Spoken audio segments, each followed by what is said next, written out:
नमस्कार, जय हिंद। कैसे आप सभी? उम्मीद है कि आप सब अच्छे ही होंगे। देखिए, आज के इस वीडियो में हम क्या पढ़ेंगे? वैद्युत आवेश तथा वैद्युत क्षेत्र। आपका क्लास 12th का चैप्टर 1 है। इसको आज बहुत ही डिटेल में पढ़ेंगे। और आपका ये क्लास जो है आपका इंट्रोडक्शन का क्लास है, यानी कि इसका परिचय करेंगे आज जी। पहले तो आपको आपको पता ही होगा कि साइंस को इसे 3 भाग में बांटा गया है। साइंस को ऐसे 3 भाग में बांटा गया है। कौची कौची है? तो आपका फिजिक्स है जी, केमिस्ट्री है और बायोलॉजी है। तो हम कौची पढ़ेंगे? फिजिक्स पढ़ेंगे। हम कौची पढ़ेंगे जी? फिजिक्स है ना जी। फिजिक्स का ना ये पाठ है, कौन है पाठ है? वैद्युत आवेश तथा वैद्युत क्षेत्र, यही ना जी। विद्युत आवेश तथा विद्युत क्षेत्र यही है आपका, यानी कि electric charge and electric field, यही ना जी। यानी कि देखिए, आज पहले हम भौतिकी के बारे में जानेंगे। यानी कि फिजिक्स को ऐसे हिंदी में भौतिकी बोलते हैं। फिजिक्स को ऐसे हिंदी में भौतिकी बोलते हैं। पहले तो आप भौतिकी का डिफिनेशन यानी कि परिभाषा जान लीजिए। परिभाषा क्या होता है? ऐसे परिभाषा कोई खास नहीं है इसमें। परिभाषा यही है कि प्रकृति में पाई जाने वाले सभी घटनाओं का अध्ययन ही फिजिक्स कहलाता है, यानी कि भौतिकी कहलाता है। बहुत ही आसान है। क्या है? प्रकृति में पाई जाने वाली सभी घटनाओं का अध्ययन ही भौतिकी कहलाता है, यानी कि फिजिक्स कहलाता है। चलिए लिख लीजिए अब इसको। फिजिक्स को आप लिख दीजिए, फिजिक्स का डिफिनेशन को लिख लीजिए। देखिए फिजिक्स का यानी कि भौतिकी, ऐसे हिंदी में इसको भौतिकी बोलते हैं जी।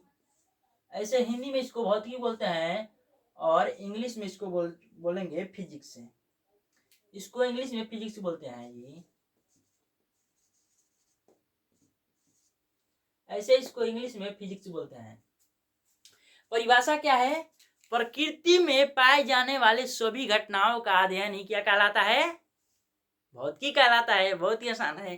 प्रकृति में यानी जो भी मान लीजिए पाया जाता है, उसमें कुछ घटना हो गया ना, वो करे के हमनी के भौतिकी यानी कि फिजिक्स में पढ़नी है हमनी के, यानी कि उसी को फिजिक्स कहते हैं, भौतिकी कहते हैं। देखिए अब डिफिनेशन लिखिए, परिभाषा लिखिए। प्रकृति में देखिए, प्रकृति में पाए जाने वाले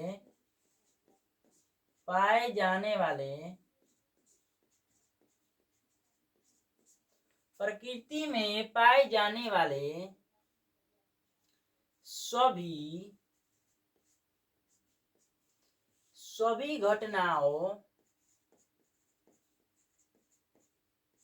प्रकृति में पाए जाने वाले सभी घटनाओं का अध्ययन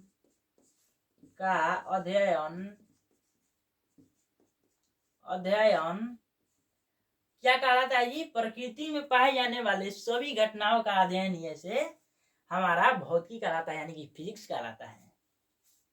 भौतिकी कहलाता है जी। क्या कहलाता है? भौतिकी। देखिए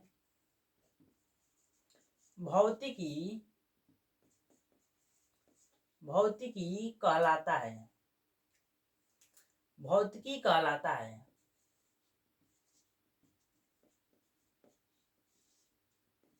देखिए परिभाषा यही ना है, प्रकृति में पाए जाने वाले सभी घटनाओं का अध्ययन ही भौतिकी कहलाता है। आपको याद हो गया होगा, क्योंकि यहाँ पर 2-3 बार आपको रिपीट भी करवा चुका है, आपको याद हो गया होगा। ऐसे तो आज का ऐसे आपको टॉपिक लिया है स्थिर वैद्युत की। क्या लिया है?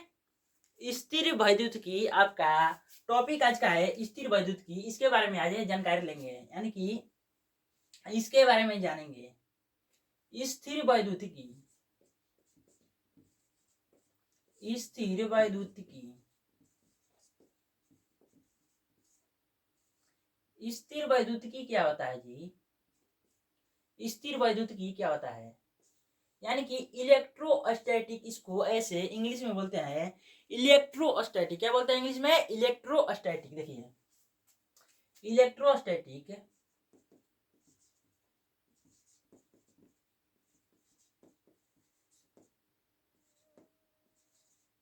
इलेक्ट्रोस्टैटिक ऐसे इसको इंग्लिश में बोलते हैं। स्थिर वैद्युतिकी क्या, स्थिर वैद्युतिकी से आप क्या समझते हैं? आप आपसे ऐसे परीक्षा में पूछता है, यानी कि ये भी आपका क्वेश्चन है जी। क्या है? VVI आपका क्वेश्चन है जी, VVI आपका क्वेश्चन है, VVI आपको ऐसे सब परीक्षा में भी आता है कि स्थिर वैद्युतिकी क्या है, स्थिर वैद्युतिकी क्या है, स्थिर वैद्युतिकी का कुछ उदाहरण दें, स्थिर वैद्युतिकी का कुछ अनुप्रयोग बताएं, ये सब आपका आता है आपका क्लास 12 चैप्टर 1 से आपका यही सब आता है क्वेश्चन। तो आज हम जानेंगे इसी के बारे में, स्थिर वैद्युतिकी के बारे में, यानी कि इलेक्ट्रोस्टैटिक क्या होता है, हम आज इसी के बारे में जानेंगे। देखिए स्थिर का मतलब क्या होता है, रुका हुआ। देखिए समझिए इसको, ध्यान समझिए। स्थिर, देखिए स्थिर को ऐसे क्या बोलते हैं, रुका हुआ। स्थिर का मतलब होता है रुका हुआ। देखिए रुका हुआ, स्थिर का मतलब होता है रुका हुआ। अब वैद्युतिकी माने क्या होता है जी, वैद्युतिकी माने आपका आवेश होता है। स्थिर माने रुका हुआ, वैद्युतिकी माने आवेश होता है। देखिए ध्यान से देखिएगा, ध्यान से। वैद्युतिकी माने क्या होता है, आवेश होता है जी, आवेश होता है, आवेश होता है। देखिए स्थिर माने रुका हुआ होता है, वैद्युतिकी माने आवेश होता है। अब इसको ऐसे परिभाषा लिखना होगा तो क्या लिखेंगे, परिभाषा लिखेंगे, जिसमें रुका हुआ आवेश का अध्ययन किया जाता है उन्हें हम स्थिर वैद्युतिकी कहते हैं, यानी कि इलेक्ट्रोस्टैटिक बोलते हैं। इसको क्या बोलते हैं, इलेक्ट्रोस्टैटिक, यानी कि स्थिर वैद्युतिकी इसको बोलते हैं। देखिए देखिए इसको क्या बोलते हैं, पदार्थ की वो शाखा जिसके अंतर्गत स्थिर यानी कि रुका हुआ आवेशों का अध्ययन करते हैं। पदार्थ की वह शाखा जिसके अंतर्गत रुका हुआ आवेशों का अध्ययन करते हैं उन्हें हम इलेक्ट्रोस्टैटिक यानी कि स्थिर वैद्युतिकी बोलते हैं। चलिए परिभाषा लिखिए जी, परिभाषा लिखिए, बहुत ही आसान है। ऐसे तो आपको केवल फील करना है, इसको क्या करना है, फील करना है। यानी कि जिसमें रुका हुआ आवेश का अध्ययन किया जाता है उसी को क्या बोलता है, स्थिर वैद्युतिकी बोलते हैं। पूरा इसको एग्जाम्पल के साथ हम देखेंगे। पहले परिभाषा लिख लीजिए, ठीक है ना। चलिए परिभाषा देखिए जी, इसका परिभाषा देखिए, पदार्थ की वह शाखा, देखिए पदार्थ की वह शाखा, पदार्थ की वह शाखा, पदार्थ की वह शाखा जिसके अंतर्गत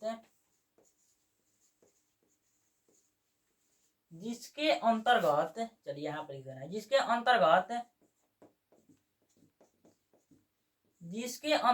रुका हुआ आवेशों का अध्ययन किया था, जिसके अंतर्गत रुका हुआ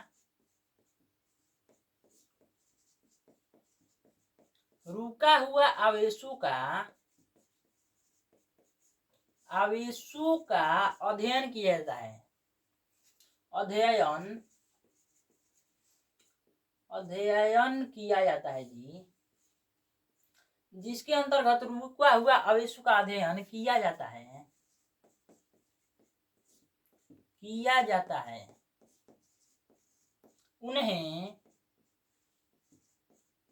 उन्हें हम क्या बोलते हैं, इलेक्ट्रोस्टैटिक यानी कि स्थिर वैद्युतिकी बोलते हैं। क्या बोलते हैं, इलेक्ट्रोस्टैटिक यानी कि स्थिर वैद्युतिकी बोलते हैं। देखिए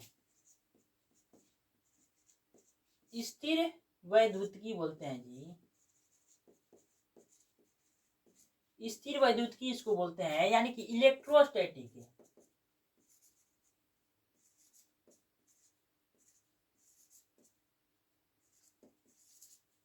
इलेक्ट्रोस्टैटिक्स इसको बोलते हैं, इसको इलेक्ट्रोस्टैटिक कहते हैं जी, इलेक्ट्रोस्टैटिक कहते हैं, इलेक्ट्रोस्टैटिक कहते हैं। देखिए पदार्थ की वो शाखा जिसके अंतर्गत रुका हुआ आवेशों का अध्ययन किया जाता है उन्हें हम क्या बोलते हैं, इलेक्ट्रोस्टैटिक यानी कि स्थिर वैद्युतिकी बोलते हैं। अब हम इनका कुछ देखिए क्या क्या देखेंगे, इनका कुछ यानी कि उदाहरण देखेंगे। देखिए स्थिर वैद्युतिकी का हम कुछ अब उदाहरण देखेंगे, देखिए उदाहरण, इसको स्टार डाल दीजिएगा ऐसे, इसको भी पॉइंट ऐसे डालते चलिएगा। चलिए अब एक और पॉइंट है आपका, क्या है, स्थिर वैद्युतिकी का उदाहरण है। देखिए स्थिर वैद्युतिकी का स्थिर वैद्युतिकी का उदाहरण स्थिर वैद्युतिकी का उदाहरण। ऐसे इसको इंग्लिश में बोले तो क्या बोलेंगे, ऐसे इसको इंग्लिश में बोलेंगे तो इसको क्या बोलेंगे, एग्जाम्पल ऑफ इलेक्ट्रोस्टैटिक। क्या बोलेंगे, example of electrostatic.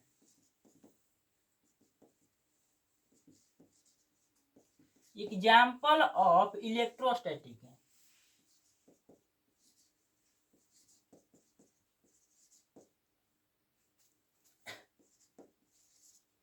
Example of electrostatic आपका इसमें हो जाएगा, यानी कि स्थिर वैद्युतिकी का उदाहरण है, एग्जाम्पल ऑफ इलेक्ट्रोस्टैटिक। ठीक है ना।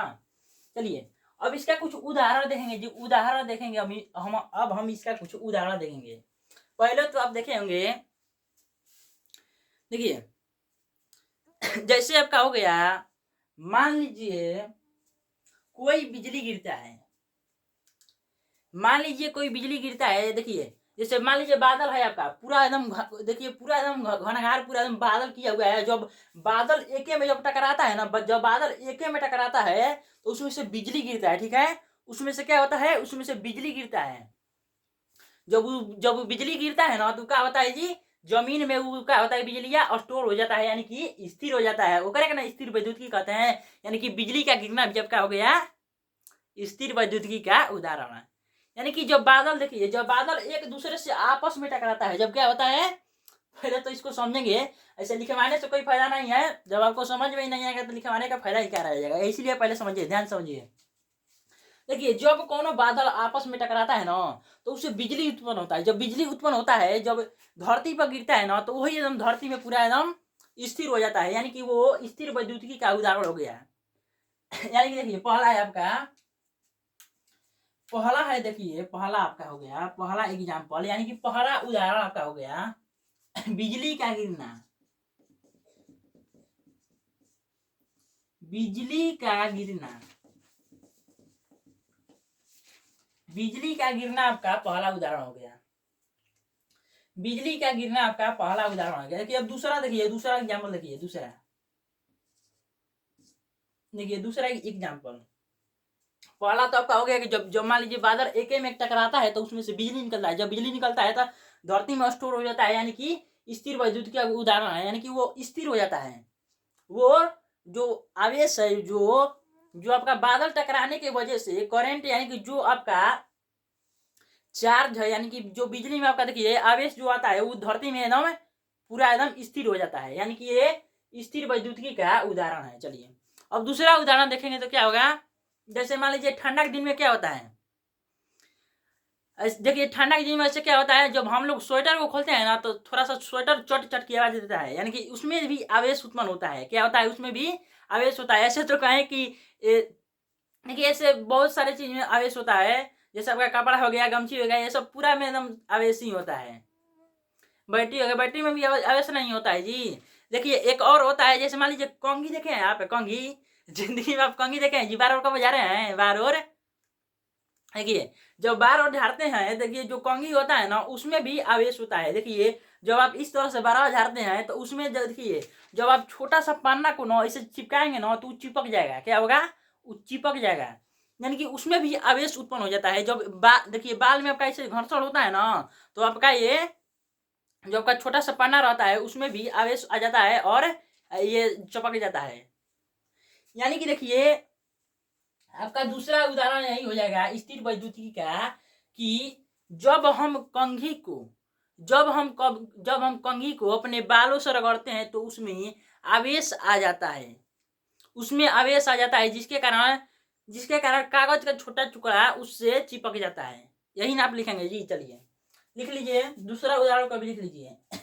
देखिए जब हम कंघी को, यानी कि जो आपका बाल झाड़ने वाला जो कंघी रहता है उसी को, कंघी को देखिए जब हम कंघी को बालों में रगड़ते हैं, देखिए रगड़ते हैं, यानी कि रगड़ने पर जब अपन देखिए जब हम अपने कंघी को बालों में रगड़ने पर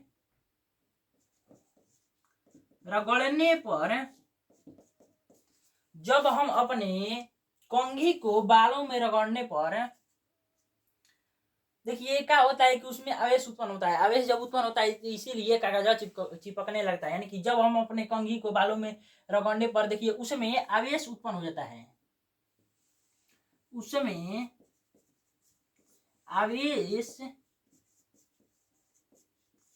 उत्पन्न हो जाता है, आवेश उत्पन्न हो जाता है, आवेश उत्पन्न हो जाता है, जिसके कारण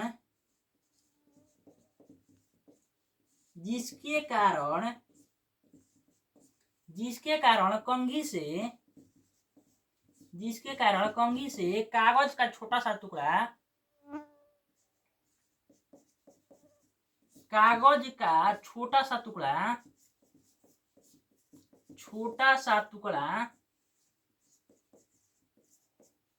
जिसके कारण कागज का छोटा सा टुकड़ा कंघी से चिपक जाता है, कंघी से चिपक जाता है।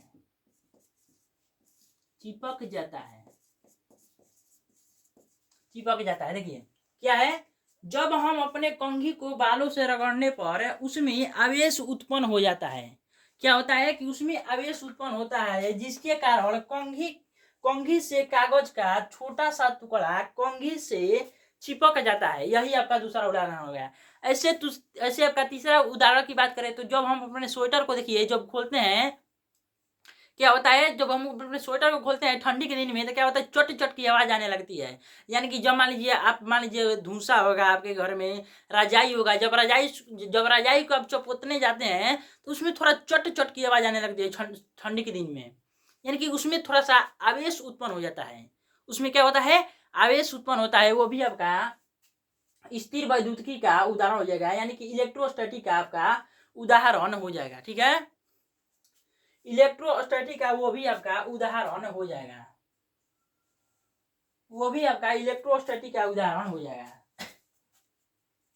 चलिए अब ऐसे तो इसमें स्थान नहीं है कि आपके यहाँ पर थोड़ा सा और भी पढ़ सके। अब आपसे हम अगली वीडियो में मिलेंगे और इसका देखिए इसका ऐसे 4-5 को वीडियो में आपका जो चैप्टर 1 है खत्म कर देंगे। यानी कि ये केवल एगो वीडियो है, एगो वीडियो में आपको इतना अच्छा से ये सब आप समझ चुके हैं। और अगली वीडियो में जानेंगे, क्या जानेंगे, स्थिर वैद्युतिकी के अनुप्रयोग जानेंगे, स्थिर वैद्युतिकी के अनुप्रयोग जानेंगे अगली वीडियो में। यानी कि एप्लीकेशन ऑफ इलेक्ट्रोस्टैटिक के बारे में आप जानेंगे, यानी कि स्थिर वैद्युतिकी का अनुप्रयोग के बारे में जानेंगे।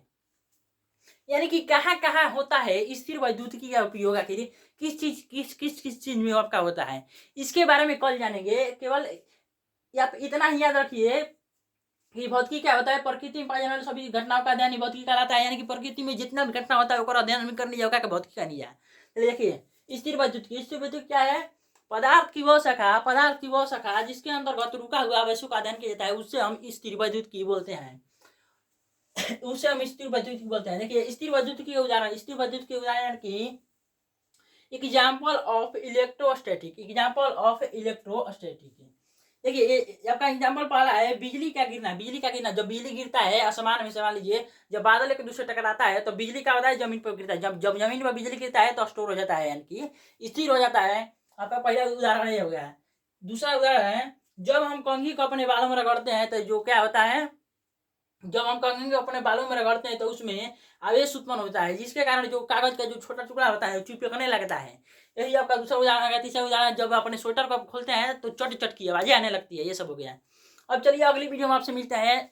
यह वीडियो यहीं तक रखते हैं और अगली वीडियो में आपको बताएंगे आपको स्थिर वैद्युतिकी का अनुप्रयोग यानी कि एप्लीकेशन ऑफ इलेक्ट्रोस्टैटिक के बारे में जानेंगे। चलिए इस वीडियो को यहीं पर समाप्त करते हैं। जय हिंद। आपसे अब अगली वीडियो में मिलेंगे।